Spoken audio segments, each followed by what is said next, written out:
বৃষ্টির জেরে বেড়েছে নদীর জল, বিপদসীমার ওপর দিয়ে বইছে জল। দুলুং, কংসাবতী, সুবর্ণরেখার জল বেড়েছে। বানভাসী অবস্থা এখন গোপীবল্লভপুরের মালিঞ্চা। নদী গ্রাস করছে জমি, বাড়ি, রাস্তাঘাট, প্রত্যেকটা জায়গা। হুড়মুড়িয়ে ভেঙে পড়ছে একের পর এক ঘর। জলের স্রোত একবার দেখুন, ভয়াবহ অবস্থা এই মুহূর্তে, কারণ একটানা বৃষ্টির জের এবং তাতে কিন্তু নদীর জলস্তর ক্রমশ বাড়ছে। বিপদসীমার ওপর দিয়ে বইছে জল।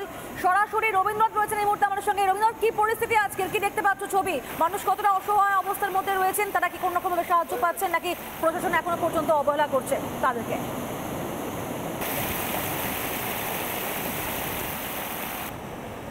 একেবারে প্রিয়, দেখো গত কয়েকদিন ধরে এক নাগারে বৃষ্টিপাতের জেরে ব্যাহত হয়েছে জনজীবন।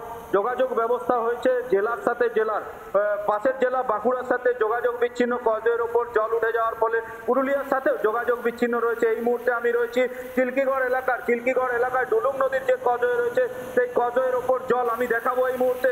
কজয়ের ওপর জল বিপদসীমার ওপর, দেখতেই পাচ্ছ যে আমি এক হাঁটু জলের মধ্যে দাঁড়িয়ে রয়েছি।